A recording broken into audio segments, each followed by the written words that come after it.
క్విక్గా weight loss అవ్వాలి అని డిసైడ్ అవ్వగానే అందరు చేసే పని ఏంటి? జిమ్ మెంబర్షిప్ తీసుకొని ఇంటెన్స్ వర్కౌట్ స్టార్ట్ చేసేసి క్రాష్ డైట్ మొదలు పెట్టేసి రైస్ కట్ చేయడము, షుగర్ కట్ చేయడము, వెంటనే ఫస్ట్ 2 వీక్స్లో కొన్ని కేజెస్ లాస్ అవుతాం, మంచి కాంప్లిమెంట్స్ వస్తాయి. ఆ 3 వీక్స్ దాటగానే స్లోగా ఎనర్జీ డ్రాప్ అవుతుంది, యాక్టివిటీ తగ్గించేస్తాము, ఇరిటబుల్గా అనిపిస్తుంది, నిద్ర పట్టదు, మళ్ళీ తినడం మొదలు పెట్టేసి ఓల్డ్ ఫుడ్ హ్యాబిట్స్కి వెళ్ళిపోయి వెయిట్ గెయిన్ అవ్వడం స్టార్ట్ అవుతుంది. ఇక్కడ మోటివేషన్ ఇష్యూ కాదు, మీరు చూస్ చేసుకున్న మెథడ్ రాంగ్. మీ బాడీ సర్వైవ్ అవ్వడానికి డైలీ ఎన్ని క్యాలరీస్ బర్న్ చేస్తుందో మీకు తెలియకుండా సడన్ గా అందరిలాగా జనరల్ గా 800 calorie diet 1200 calorie diet follow అయిపోతే మీ బాడీ యూజ్ చేయాల్సిన దానికన్నా సడన్ గా ఒక 40 to 50% క్యాలరీస్ తగ్గిపోయినప్పుడు బాడీ అది డైట్ అనుకోదు, మీరేదో సర్వైవల్ లో ఉన్నారనుకొని ఎనర్జీ సేవింగ్ మోడ్ లోకి వెళ్తుంది. సో ఆకలి పెరిగిపోయి మళ్ళీ ఓల్డ్ హ్యాబిట్స్కి వెళ్ళిపోయి మళ్ళీ వెయిట్ గెయిన్ అయిపోతాం. I'm doctor Samathatulla, your longevity physician. So ఇవాళ వీడియోలో ఎఫిషియెంట్ గా ఫ్యాట్ ని ఎలా బర్న్ చేయాలి, అసలు వెయిట్ లాస్ ఎలా అవ్వాలి,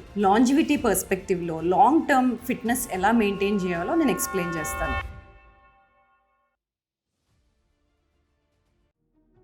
Let me start with a story which I've heard over multiple times at the clinic. ఒక 38-year-old ఐటీ ఎంప్లాయీ, ఒక ఫీమేల్, 2 పిల్లలు, వెయిట్ గెయిన్ అవుతుందని నోటీస్ చేసి సడన్ గా ఎనర్జీ డెఫిసిట్ లో ఉంచాలి అని చాలా వరకు ఫుడ్ ని తినడం తగ్గించేసి జిమ్ జాయిన్ అయిపోయి ఇంటెన్స్ వర్కౌట్ చేయడం మొదలు పెట్టారు. 2-3 వీక్స్ లోనే కొంచెం ఒక 2-3 kgs వెయిట్ లాస్ అయ్యారు, ఇంచ్ లాస్ అయ్యారు, కాంప్లిమెంట్స్ వచ్చాయి. కానీ ఆ 3 వీక్స్ అవ్వగానే she noticed energy losses. Energy తగ్గిందని చెప్పేసి ఫిజికల్ యాక్టివిటీ తగ్గించేశారు. కానీ అప్పుడే she also noticed increase in hunger. ఆకలి పెరగడం వల్ల మళ్ళీ ఓల్డ్ ఫుడ్ హ్యాబిట్స్కి వెళ్ళిపోవడం మొదలు పెట్టాను అని చెప్పారు. సో ఇలా మీలో కూడా ఎన్నో టైమ్స్ జరిగే ఉంటుంది. మల్టిపుల్ టైమ్స్ క్రాష్ డైట్స్ చేసే వాళ్ళలో ఈ ఫెనామినన్ ఇంకా కామన్గా ఉంటుంది. అంటే ముందు కన్నా సడన్ బరువు ఎక్కువగా డైట్ ఆపేసిన తర్వాత పెరిగిపోవడం అనే కాన్సెప్ట్ రెగ్యులర్గా మనం చూస్తూ ఉంటాం, వింటూ ఉంటాం. ఇది ఎందుకు జరుగుతుంది అంటే సడన్గా ఎనర్జీ డెఫిసిట్లో ఉన్నప్పుడు బాడీ, అంటే సడన్గా ఎక్కువ ఫుడ్ మనం తగ్గించేసినప్పుడు, మానేసినప్పుడు బాడీ దాన్ని డైట్ అనుకోదు, సడన్గా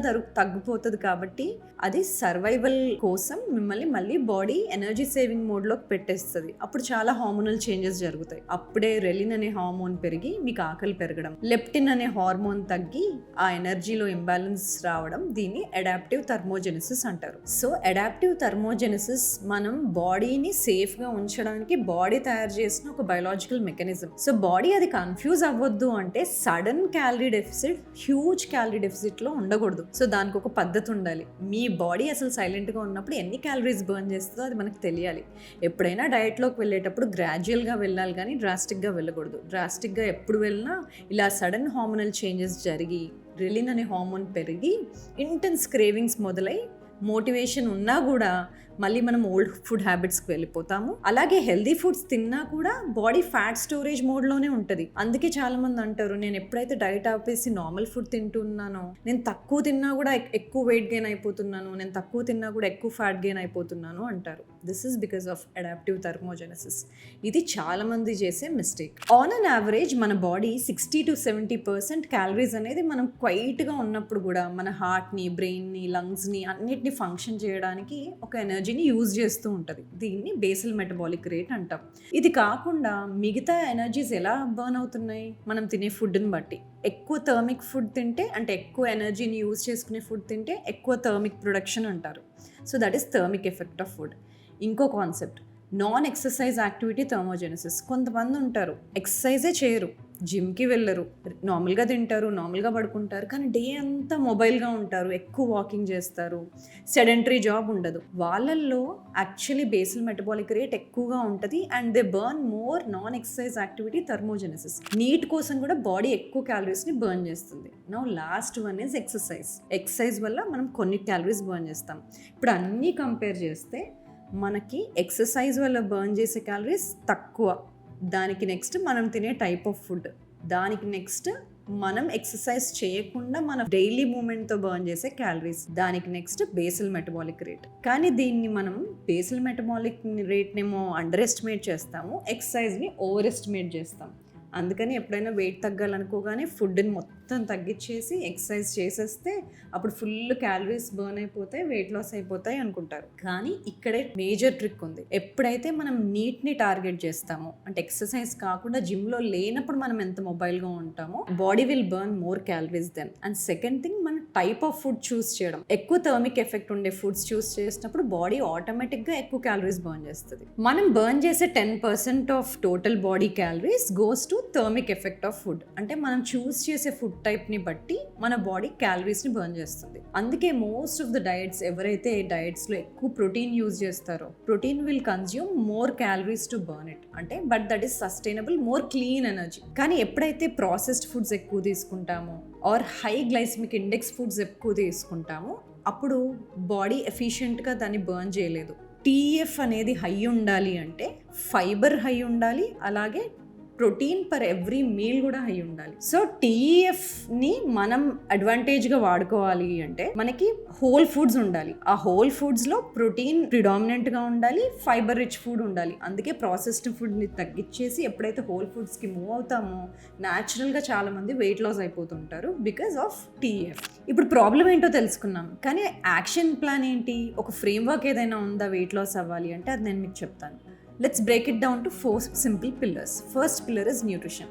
న్యూట్రిషన్ అనగానే మనం చేసే మిస్టేక్ నుండి కరెక్షన్ ఎలా చేసుకోవాలి, ప్లేట్ని సగం చేయడం కాదు, మీరు తినే క్వాంటిటీని సడన్గా తగ్గించడం కరెక్ట్ కాదు. ప్లేట్ని రీకంపోజ్ చేయాలి అంటే మీరు తినే ప్లేట్లోనే వెజిటేబుల్స్ ఇంక్రీజ్ చేయాలి. ఆ సీడ్ ఆయిల్స్, ప్రాసెస్డ్ ఆయిల్స్ ఉంటే అది తగ్గించేసి కోల్డ్ ప్రెస్డ్ ఆయిల్స్కి మూవ్ అవ్వడము. అలాగే ప్రోటీన్ ఉందా లేదా అసలు ప్లేట్లో, ప్రోటీన్ లేకపోతే ప్రోటీన్ని ఇంట్రడ్యూస్ చేయడం. లేదు ఆల్రెడీ ఉంది అంటే ప్రోటీన్ అట్లీస్ట్ మీ బాడీ నీడ్స్కి తగ్గట్టుగా డైలీ 1 ఫుల్ డేలో మీకు at least 1 gram per kg body wait వచ్చేలాగా ఉండాలి. అంటే మీరు తినే 1 కేజీ బాడీ వెయిట్ ప్రోటీన్ని 3 ఈక్వల్ పార్ట్స్గా డేలో డివైడ్ చేసి బ్రేక్ఫాస్ట్, లంచ్కి, డిన్నర్కి ఈక్వల్గా తీసుకోవచ్చు. సో ప్లేట్లో make sure you have adequate protein and make sure you increase your number of vegetables. And ఇప్పుడు ఏదైతే గ్రెయిన్ మీరు తీసుకుంటున్నారో, it could be your rice, millets, brown rice, ఏదైనా కానీ అది ఆ క్వాంటిటీని తగ్గించండి. అది మొత్తం రిప్లేస్ చేయడం కాదు.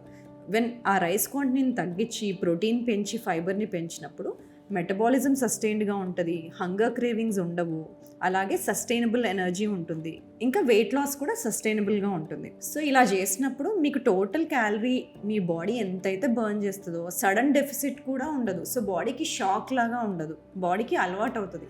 సో మీరు డయట్లోకి వెళ్తున్నారని బాడీకి తెలియాలి. సో ఎప్పుడూ కూడా ఇలాంటి సింపుల్ ప్లేట్ రీకంపోజిషన్ మెథడ్ చూస్ చేసుకున్నప్పుడు సస్టైనబుల్గా ఉంటుంది. Second pillar protein. దీన్ని మళ్ళీ రీఎంఫసైజ్ చేస్తున్నాను. ప్రోటీన్ అనగానే అది ఏ ఫామ్లో తీసుకుంటున్నాము, కుకింగ్ మెథడ్ ఏంటి చూసుకోము. ప్రోటీన్లో ఏ సోర్స్ తీసుకున్నా కూడా cooking method is very important. Though you're eating chicken, మీరు చికెనే తింటూ ఉన్నా కూడా అది డీప్ ఫ్రైడ్ అయ్యి రాంగ్ కుకింగ్ మెథడ్ ఎక్కువ సీడ్ ఆయిల్లో వేసి వండేసినా it is not useful for us. So clean cooking method use చేయాలి. Source of the protein also is important. Also changing the source of protein.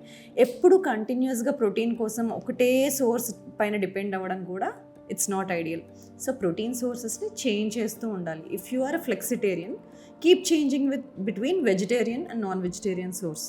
But if you're only vegetarian sources, these are all the list of protein sources. Protein అనగానే నేను తీసుకుంటున్నాను doctor అని అందరూ అంటారు, కానీ అది measure ఎంత ఫార్మ్ ఆఫ్ ప్రోటీన్ తీసుకుంటే అసలు మీ బాడీ ఎంత అబ్జార్బ్ చేస్తుందో తెలియదు. బాడీకి పర్సనల్గా ప్రతి ఒక్కరికి ఒకటే రిక్వైర్మెంట్ ఉండదు. Suppose you are a sedentary person, మీకు 0.8 gram per kg body weight సరిపోతుంది. లేదు మీరు light and moderate to intense activity చేస్తున్నారు, మీరు beyond 1 gram per kg body weight తీసుకోవాలి. లేదు మీరు everyday or at least 3 to 4 days a week strength training చేస్తారు, once a week intense workouts చేస్తారు, ఎవ్రీడే మొబైల్గా ఉంటారు, యాక్టివ్గా ఉంటారు అంటే then you may need more than 1.5 gram per kg body wait. So every person needs different protein requirement. Also ఒకవేళ age అవుతున్నారు అనుకోండి, 50+ years ఉన్న వాళ్ళు, యాక్టివిటీ లేని వాళ్ళకు ఒక విధంగా, యాక్టివిటీ ఉన్న వాళ్ళకి ఇంకో విధంగా డిఫరెంట్ నీడ్స్ ఉంటాయి. But if you are a 50-year-old light intense activity చేస్తున్నారు, then you might need up to 1.2 gram per kg body weight. ఎందుకంటే ఏజ్ అవుతున్నప్పుడు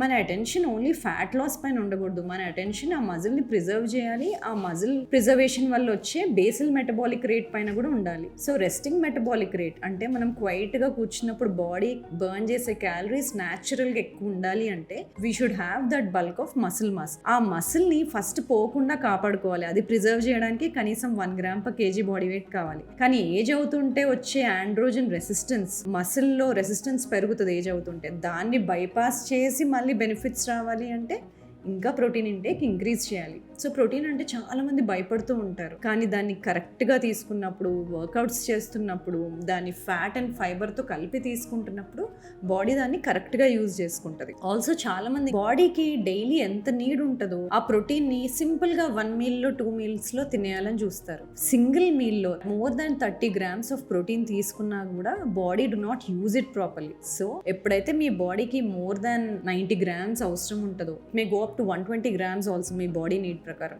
అప్పుడు you may have to increase the number of meals to fit that protein. ఎక్కువ need ఉన్నప్పుడు డేలో ఎక్కువ సార్లు తినాల్సి వస్తుంది. అట్లా అని ఎక్కువ సార్లు తినాల్సి వచ్చిన ప్రతిసారి కార్బ్స్ యాడ్ చేయడం కాదు, ఆ ప్రోటీన్ ని డివైడ్ చేసి 3 to 4 times a day తీసుకోవాల్సి వస్తుంది. ఇది నేను ఎప్పుడు వింటూ ఉంటాను క్లినిక్ లో, నేను 2 times కన్నా ఎక్కువ తినండి నాకు ఇష్టం లేదు అని. కానీ when your body demands, your working out, మీకు ఏజ్ ఉంది, your strength training, but your body is demanding so much protein, you should take it. But దాన్ని డేలో డివైడ్ చేసి మల్టిపుల్ టైమ్స్ తీసుకోవాలి. ప్రోటీన్ కన్సంప్షన్ పైన మీకు ఇంకా డౌట్స్ ఉంటే, ప్రోటీన్ పైన ఇంకా భయం ఉంటే, దీనిపైన నేను ఒక డీటెయిల్డ్ వీడియో లాస్ట్ టైం నా యూట్యూబ్ ఛానల్లోనే పోస్ట్ చేశాను. I busted lot of myths. అసలు ప్రోటీన్ ఎందుకు అవసరం అనేది డీటెయిల్డ్గా చేశాను, అక్కడ వెళ్ళి చూడండి. Now coming to third pillar, data is very clear. ఎవరైతే డైట్లో మోడిఫికేషన్స్ చేస్తూ, ఎక్సర్సైజ్ చేస్తూ, లైఫ్ స్టైల్ హ్యాబిట్స్ని మార్చుకుంటారో వాళ్ళల్లోనే వెయిట్ లాస్ ఈజీగా ఉంటుంది, సస్టైనబుల్గా ఉంటుంది. కానీ ఎవరైతే ఓన్లీ డైట్ చేస్తారో వాళ్ళల్లో progression or results long term ఉండవు. మీరు నీట్ని పెంచుకోవడం అంటే నాన్ ఎక్సర్సైజ్ యాక్టివిటీ థర్మోజెనసిస్ అంటే డే అంతా యాక్టివ్గా ఉండడం, మొబైల్గా ఉండడము, డేలో అట్లీస్ట్ 7 to 10,000 స్టెప్స్ కవర్ చేయడం. Next thing is build your strength. మీరు స్ట్రెంగ్త్ ట్రైనింగ్ చేయకుండా ఓన్లీ డే అంతా వాక్ చేస్తూ డైలీ 10,000 స్టెప్స్ చేసినా 12,000 స్టెప్స్ చేసినా దానికి లాంగ్ టర్మ్లో బెనిఫిట్ ఉండదు. షార్ట్ టర్మ్లో యూ కుడ్ సీ రిజల్ట్, కానీ తర్వాత రిజల్ట్స్ ఏమీ చేంజ్ అవ్వు, వెయిట్ అలాగే ఉంటుంది. కొన్ని రోజుల తర్వాత మీ వెయిట్ స్కేల్ మళ్ళీ మూవ్ అవ్వదు. కాబట్టి థర్డ్ పిల్లర్లో బిల్డింగ్ ద స్ట్రెంగ్త్ అంటే strength training at least 3 to 4 times is very very important. Daily covering 7 to 10,000 steps is important. Also ప్రతి మీల్ తర్వాత ఒక 10 to 15 minutes వాక్ చేయడం ఈజ్ వెరీ ఇంపార్టెంట్. ఆ 10,000 స్టెప్స్ని ఇప్పుడు కరెంట్ సైన్స్ ప్రకారం అట్లీస్ట్ 7,500 స్టెప్స్ని స్మార్ట్గా డేలో డివైడ్ చేసుకొని అది మీ పోస్ట్ మీల్ టైం అంటే మీరు మీల్ తిన్న తర్వాత పెట్టుకుంటే it is very sustainable way of doing it. And third thing, only walk చేస్తూ స్ట్రెంత్ ట్రైనింగ్ చేస్తూ ఉంటే సరిపోదు. వెయిట్ లాస్ అవ్వాలి అని అనుకున్నప్పుడు at least once a week moderate to high intensity work out చేయాలి. బట్ అగైన్ అది సడన్గా మొదలు పెట్టకూడదు. ఈ చేంజెస్ చేసుకున్నాక, ప్లేట్ చేంజెస్ చేసుకున్నాక, స్టెప్స్ 1 month అచీవ్ చేసుకున్నాక, స్ట్రెంత్ స్టార్ట్ చేసినాక, once you have that energy you should start including it. ఇలా చేసే వాళ్ళల్లోనే మేము ఫ్యాట్ ఫ్రీ మాస్ అంటే ఫ్యాట్ కాకుండా ఏదైతే బాడీ ప్రిజర్వ్ చేసుకోవాల్సిన మాస్ ఉంటుందో అది ప్రిజర్వ్ చేసుకుంటారు. లేదంటే కరెక్ట్గా చేయనప్పుడు, మెథడ్ సరిగ్గా చూస్ చేయనప్పుడు, క్రాష్ డైట్స్లోకి వెళ్ళినప్పుడు, crash diet with intense workouts వెళ్ళి కరెక్ట్గా డైట్ని మోడరేట్ చేసుకున్నప్పుడు we see this all the time. Fat free mass కూడా తగ్గిపోతుంది along with fat. So weight loss ఎప్పుడు సస్టైనబుల్ అంటే మీ దగ్గర ఉండే మజిల్ని ప్రిజర్వ్ చేస్తూ ఫ్యాట్ లాస్ అవుతారు, అదే sustainable. Fourth pillar, sleep. Very very crucial. మీ హార్మోన్స్ బ్యాలెన్స్లో ఉండాలన్నా, మీ బాడీ ఇన్సులిన్ సెన్సిటివ్గా ఉండాలి అన్నా, మీరు తీసుకునే ఫుడ్స్ అన్ని ఫ్యాట్గా స్టోర్ అవ్వకుండా ఎనర్జీకే బాడీ వాడుకోవాలన్నా sleep is very crucial. Having at least 7 to 8 hours of sleep every day hormones బ్యాలెన్స్లో ఉంటాయి. Especially your ghrelin, leptin, insulin ఏవైతే హంగర్ని, షుగర్స్ని మోడరేట్ చేస్తాయో ఈ హార్మోన్స్ బ్యాలెన్స్గా ఉంటాయి. లేదంటే వేరేవన్నీ కరెక్ట్గా చేస్తూ ఎక్సర్సైజ్, రెసిస్టెన్స్ ట్రైనింగ్, డైట్ ఇవన్నీ కరెక్ట్ చేస్తూ స్లీప్ని కాంప్రమైజ్ చేస్తారు, less than 4 hours, less than 5 hours sleep ఉంటుందో వాళ్ళల్లో రిజల్ట్స్ ఉండవు. టు సాల్వ్ దిస్ ప్రాబ్లమ్ కన్సిస్టెంట్గా have a regular bedtime routine, regular wake up time routine is very important. ఇలా కాకుండా 5 days of week days ఒకలాగా పడుకొని వీకెండ్స్ ఒకలాగా పడుకుంటే body will not understand, body will be confused. So బాడీని confuse చేయొద్దు అంటే వీకెండ్స్లో క్రాష్ డైట్స్ చేయడం, వీకెండ్లో స్లీప్ లేకుండా ఉండడం ఇట్స్ నాట్ రైట్. ఏదైనా కన్సిస్టెంట్గా ఉండాలి అంటే body should know that you're doing it regularly. Okay, మీరు ఇవన్నీ చేస్తున్నారు, స్ట్రెంత్ ట్రైన్ చేస్తున్నారు, cardio, mild calorie restriction, sleep బాగుంది, అయినా ఎందుకు వెయిట్ లాస్ అవ్వట్లే అని కొంతమంది ఉంటారు అలాగా. సో వీళ్ళల్లో చూసుకోవాల్సింది ఏంటంటే న్యూట్రియంట్ డెఫిషియన్సీస్ ఏమైనా ఉన్నాయా, గట్ హెల్త్ బాగాలేదా, ప్రోటీన్ అబ్జార్ప్షన్ సరిగ్గా లేదా, మీ బ్రెయిన్ ని హ్యాండిల్ చేసే న్యూరో ట్రాన్స్మిటర్స్ ఏమైనా తక్కువగా ఉన్నాయా. కొంతమందిలో ఈ డిఫికల్టీస్ ఉన్న వాళ్ళలో మీరు ఎంత ప్రోటీన్ ని ఇంక్రీజ్ చేయాలని చూసినా కూడా ఒకసారి అబ్జార్బ్ అవ్వదు. సో అండర్లైన్ కొన్ని ఇష్యూస్ ఉంటాయి, అవి ఉన్నప్పుడు మటుకు you should sort out with your doctor. కానీ in general 70% of the times when you follow these 4 pillars they will be result. Of course ఈ 30% మెంబర్స్ ఎవరైతే మాటికి క్రాష్ డయట్స్ చేస్తూ ఉంటారో, యోయో డయట్ కానీ, ఎవరికైతే ప్రోటీన్ డైజెషన్ ప్రాబ్లమ్స్ ఉంటాయో, ఎవరికైతే సివియర్ న్యూట్రిషనల్ డెఫిషియన్సీస్ ఉంటాయో, ఎవరికైతే ప్రీవియస్గా బేరియాట్రిక్ సర్జరీస్ అయి ఉంటాయో, వీళ్ళు మటుకు ఇంకొంచెం they need more guidance, more testing. ఎందుకంటే డైరెక్ట్గా మనం ఎంత ఫుడ్ తీసుకుంటున్నామో క్యాల్కులేట్ చేసి ఇన్ని క్యాలరీస్ బర్న్ చేస్తామని గాల్లో లెక్కలు వేయలేము. We need to correctly know how much your body is using. అంటే మీ బాడీ ఫంక్షన్ అవ్వడానికి ఎంత క్యాలరీస్ బర్న్ చేస్తుందో తెలియాలి అంటే దానికి కరెక్ట్గా టెస్ట్ చేయాలి. కాబట్టి 20-30% of the times when you follow all these 4 pillars you may not see results. ఇప్పుడు ప్రాబ్లం ఏంటో తెలిసింది, ఎలాంటి చేంజెస్ చేసుకోవాలో తెలిసింది, కానీ దానికి స్ట్రక్చర్డ్గా ఉండాలి కదా యాక్షన్.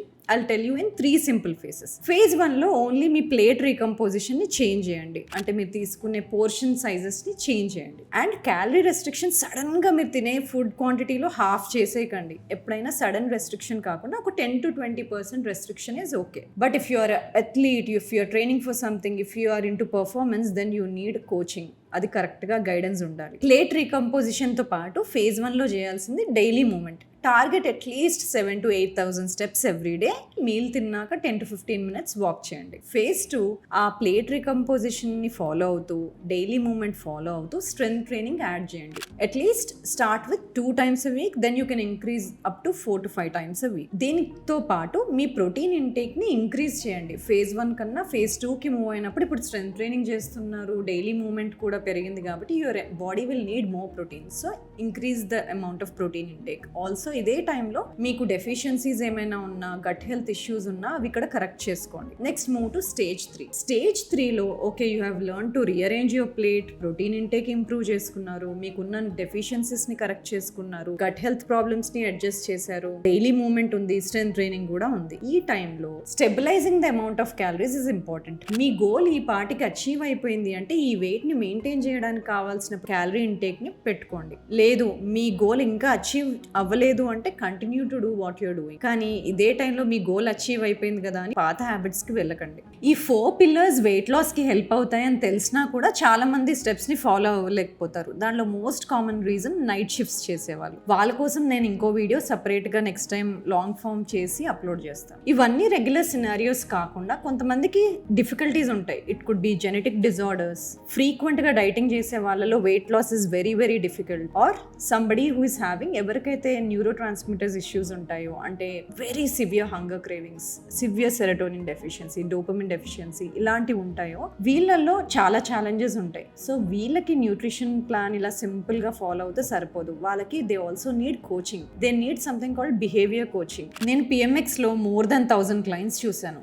అందరి యాక్షన్ ప్లాన్ ఒకేలాగా ఉండదు. ఎందుకంటే వాళ్ళు వచ్చిన ప్రాబ్లమ్స్ డిఫరెంట్, వాళ్ళ గోల్స్ డిఫరెంట్, వాళ్ళ ఫిజికల్ యాక్టివిటీ డిఫరెంట్, అలాగే వాళ్ళ ప్రొఫెషన్స్, లైఫ్ స్టైల్ అన్నీ డిఫరెంట్. టెస్ట్ చేసాక కానీ మాకు వాళ్ళ మెటబాలిజం ఏంటి, హార్మోనల్ ఇష్యూస్ ఏమున్నాయి, న్యూట్రిషన్లో వాళ్ళ చేంజెస్ ఏమున్నాయి, గట్ హెల్త్ ఎలా ఉంది అనేది తెలియదు. సో ఎవరికైనా ఒక గోల్ ఉన్నప్పుడు దానికి ఒక పర్సనలైజ్డ్ ప్లాన్ ఇవ్వాలి అంటే ఫస్ట్ ఆఫ్ ఆల్ అది టెస్ట్ చేయకుండా పైనుండి చూస్తే అర్థం అవ్వదు. More than that, eating disorders కానీ, ఈటింగ్ బిహేవియర్స్ కానీ, సైకలాజికల్ ఇష్యూస్ కానీ అవి కూడా జస్ట్ మనము కామన్గా ఒక డైట్ ప్లాన్ ఫాలో అయినప్పుడు ఆ ప్రాబ్లమ్స్ ఏవి సాల్వ్ అవ్వదు. సో వెయిట్ లాస్ అవ్వాలి అన్నప్పుడు ఒట్టి ఎనర్జీ బ్యాలెన్స్ చూసుకొని క్యాలరీస్లో చేంజెస్ చేసుకుంటే అది మాత్రం సరిపోదు. అదొక పాయింట్ వరకు చేంజ్ వస్తుంది, రిజల్ట్ వస్తుంది. కానీ బియాండ్ దట్ చేంజ్ రావాలి అంటే గట్ బాగుండాలి, మీ బాడీ ఆ ప్రోటీన్ కరెక్ట్గా యూజ్ చేసుకోవాలి, మీ ఫిజికల్ యాక్టివిటీ సరిగ్గా ఉండాలి, మీ హ్యాబిట్స్, బిహేవియర్, స్లీప్ సరిగ్గా ఉండాలి. వీటితో పాటు మీరు టెస్ట్ చేసినాక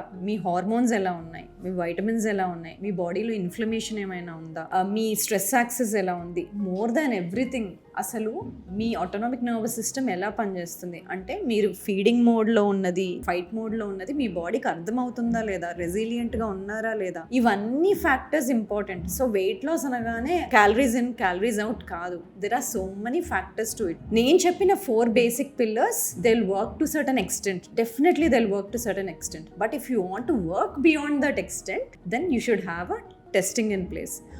ఒక లెవెల్ నుండి ఇంకో లెవెల్కి మూవ్ అవ్వాలనుకున్నప్పుడు, ఒక స్పెసిఫిక్ టార్గెట్స్, ఒక గోల్ మీకు ఉన్నప్పుడు దానికి ఒక పర్సనలైజేషన్ అవసరం. కానీ అది టెస్ట్ చేయకుండా పర్సనలైజేషన్ ఇంపాసిబుల్. కోచింగ్ చేయకుండా ఇంకా కష్టం. ఐ హోప్ మీకు ఈ వీడియో వల్ల మంచి ఇన్ఫర్మేషన్ వచ్చింది అనుకుంటున్నాను. మీకు ఇలాంటి ఇన్ఫర్మేటివ్ వీడియోస్ హెల్త్ టాపిక్ పైన ఇంకా కావాలి అంటే please don't forget to subscribe and share the video. నేను ఇలాంటి informative detailed videos 2 other important topics పైన కూడా చేశాను. One was uric acid and other one is thyroid health. So అవి 2 మిస్ అవ్వకుండా చూడండి.